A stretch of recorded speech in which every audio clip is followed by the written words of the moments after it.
Let's see if we can get through this video and my phone not ring. My business partner is on his way home from overseas, and when he does that, he texts and calls a lot. Of course, the phone's been ringing like mad today. Guys, we're looking at the inside of an amp, and right now you're asking yourself, BBI, what are we looking at? Looking at the inside of the Big Red Pig is what we're looking at today. Look pretty on the outside, and somebody put a lot of lipstick on the pig to make it look so pretty on the outside, but the inside was, whoa. There was some serious hillbilly engineering that was on the inside of this thing. And well, here, I'll give you an example. Let me show you.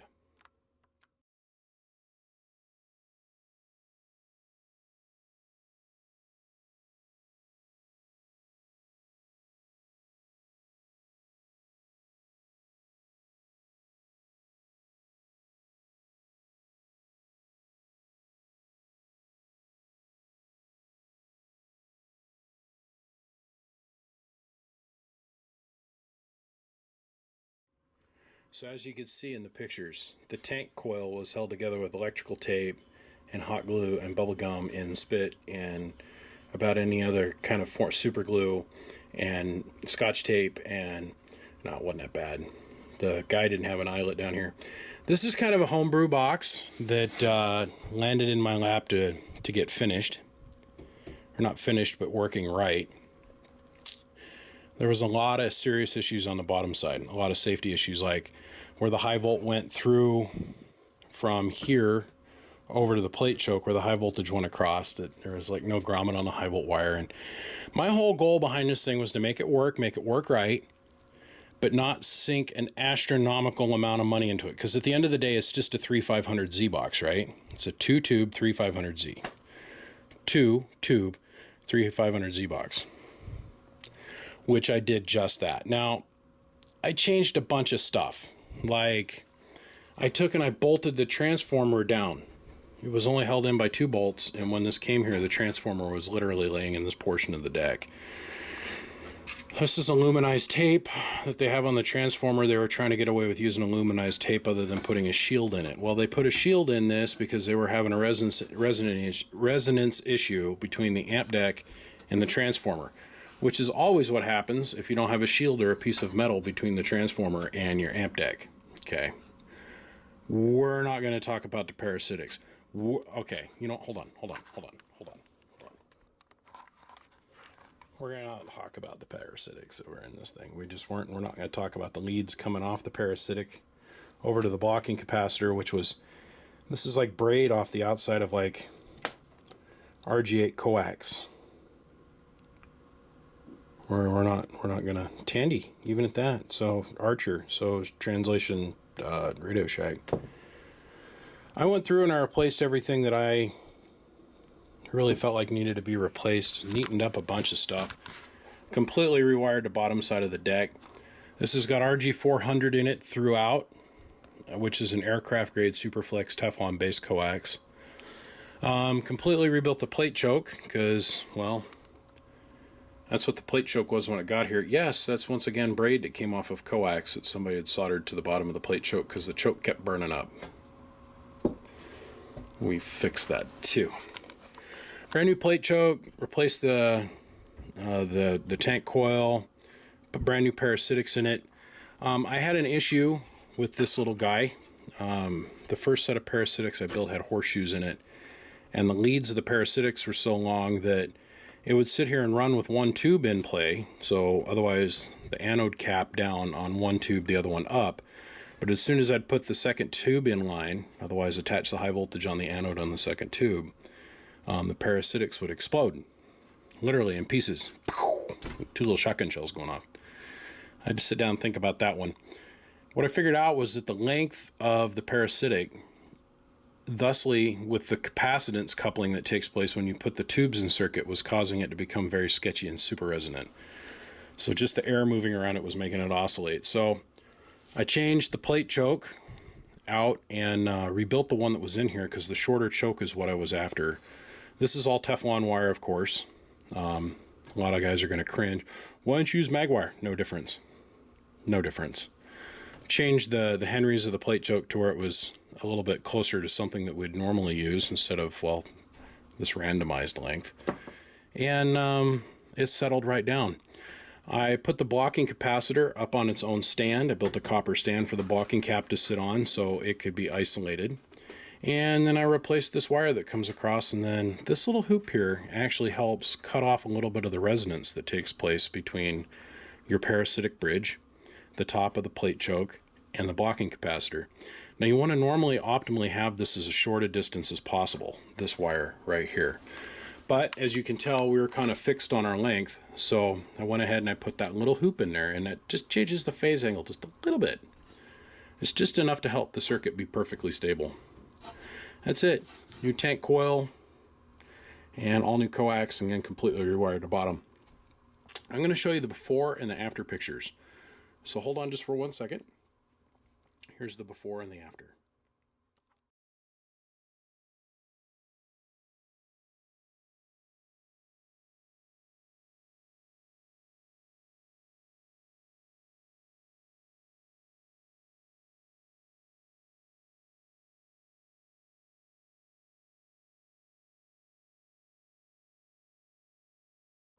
So yeah, that's what that looked like. Now down here, you'll see there's a 120 millimeter fan. It's right down here on the bottom.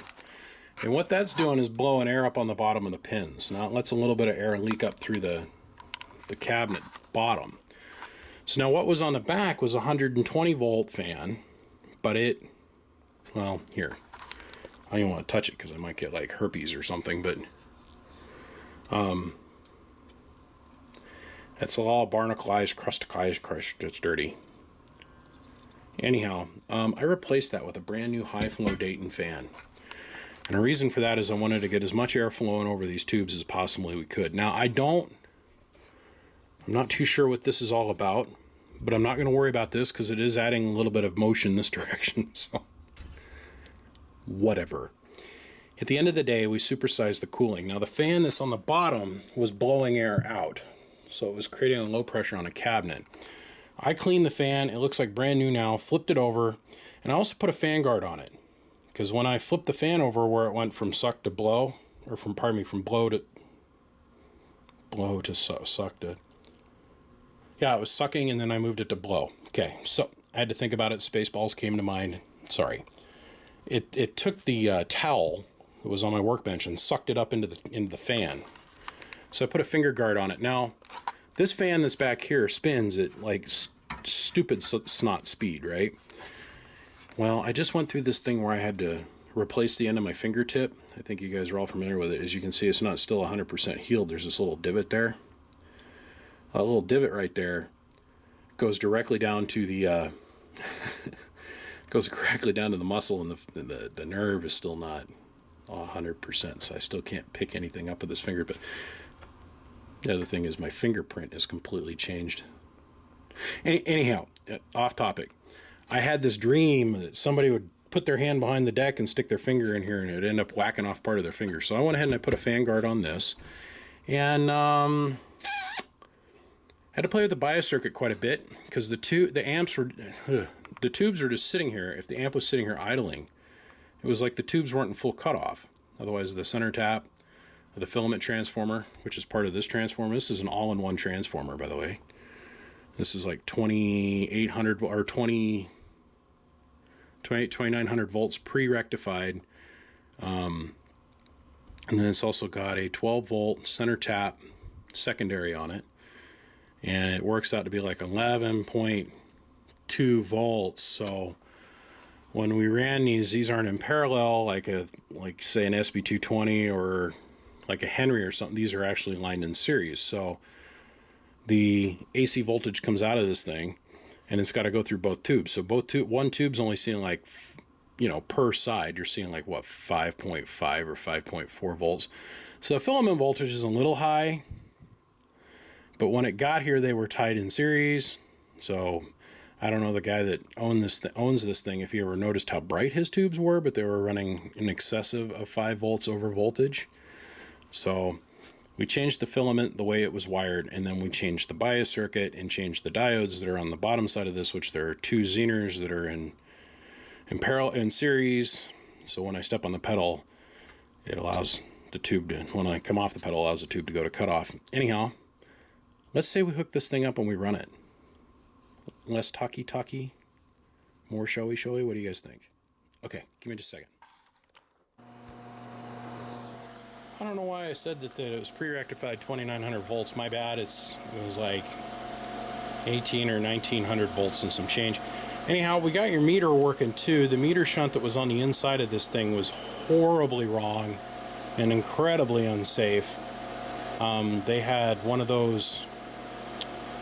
I'd go to Walmart or not Walmart, but like Home Depot and buy a knockdown bus block, and they had some fuses lightly wrapped in that thing, and they were set so they could all touch, and they were down one side, and them distribution bars are only good for 600 volts. So I set that up on an insulator, and then I took and I put eyelets in there, and I soldered the resistors down with short legs so they can't move, and spaced them out so they're on the opposite side, and then I put a separation space instead of them all being right on top of each other. You know, the distribution bars this long, I spread them way out.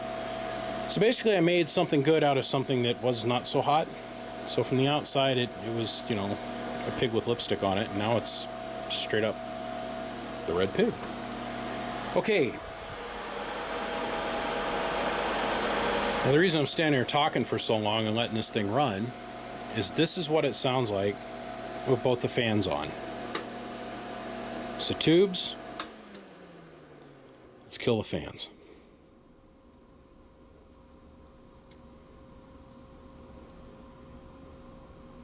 The bleeders are now working appropriately.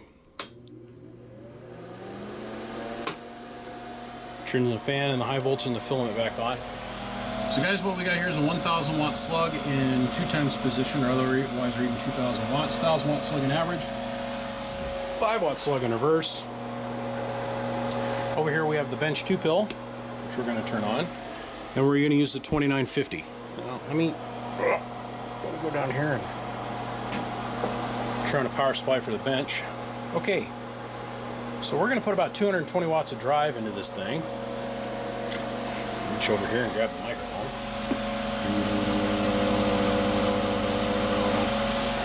About 220 watts of drive. Let's see, make sure we got her peaked out here. Oh yeah. Sorry. Make sure we got her peaked out here. We're just burying that 2000 watt slug on peak. We're going to flip that down in 5x. So now that reads like a 5000 watt slug. I'd reach my other hand around here and show you, but we're reading that middle set of numbers. So we're going to be somewhere around the 20-25, somewhere between 20 and the 30 numbers there on the scale.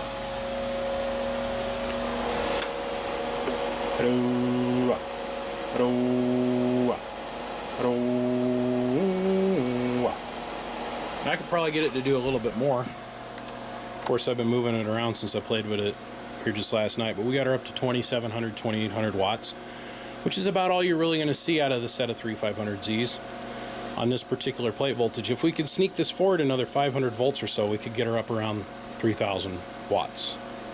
But we're not going to see that because we're right at 25. Okay, the other thing is like I said, the tubes were heating up. They just heat up, just sitting there with doing nothing. It was because the bias was messed up. As you can see, the tubes are running nice and cool. Nice and cool, and they're not heating up at all. Let's see if we can get them to heat up a little bit. Hello, hello, hello, hello, hello, hello, hello, hello. Hello, hello, hello, hello. Hello, audio. Hello. BBI. BBI, BBI, BBI. Hello. Hello. Audio. BBI, BBI, BBI, BBI. BBI, BBI, BBI. BBI. Nothing. Tubes are staying nice and cool. Now, I stayed on this thing and stayed on this thing and stayed on this thing and stayed on this thing and stayed on this thing yesterday. Like, forever. And I was finally able to get the bottom bell on those tubes to turn a little bit red. Start to cherry up just a little bit. But because we're moving so much air, either from the bottom or from the back side of the tube, it cooled off like almost immediately. So let me just sit here and play with it. Let's see if we can get her to heat up a little bit.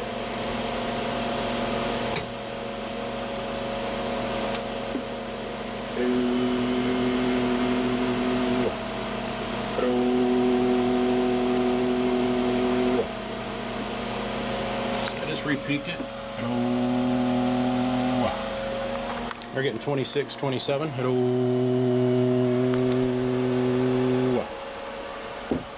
It's working exactly as it should. Put some key down time on this thing. So under the old Model T was the place she first showed it to me. It was big and black and she called it her crack, but it looked like a manhole to me. So I pulled out my old power pole and I put it in her black manhole. As she began to scream, I poured on the cream and it colored the old Model T. Ding, ding, ding.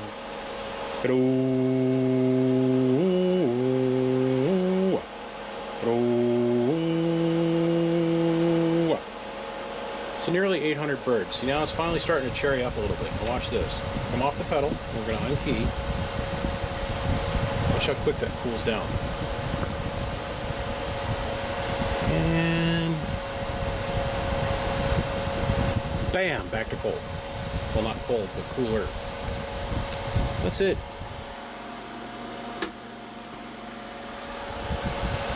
Tube's off. Let it cool down. That's it. That's all she's got. The Big Red Pig is completed. Done and done and done as done gets. Let's go ahead and shut this off. Now, ultimately, in a real world, you'd want to let that run and let the tubes cool completely off, but it's okay. We're going to shut it down now. Gentlemen, my name is BBI. And without a shadow of doubt, I am the biggest mud duck in Idaho. Come check us out. www.bbiamps.com. If you've got a project like this, and you can't seem to find anybody that's around that'd be willing to fix it, send it to me. It might sit here for a minute or a month or two, but I'll get to it. And when it leaves here, the thing's going to work right. Guys, I don't get to be here without all your support. And if this is your first time ever watching this channel, please take a minute, just 1 second, just go down here and click like or click subscribe. I appreciate you guys. Send me projects like this. I live for them. I've spent off and on now for 2 days-ish, 3 days on this. I've had a lot going on. So I can't, like I always said, I'm not in this for the money. I'm just in it to keep the hobby alive. So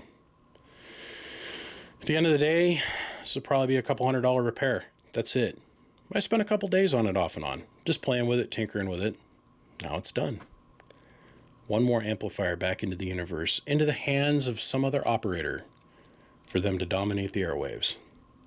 So now there might be one small change between what you see now and when you get it on your end, by the way.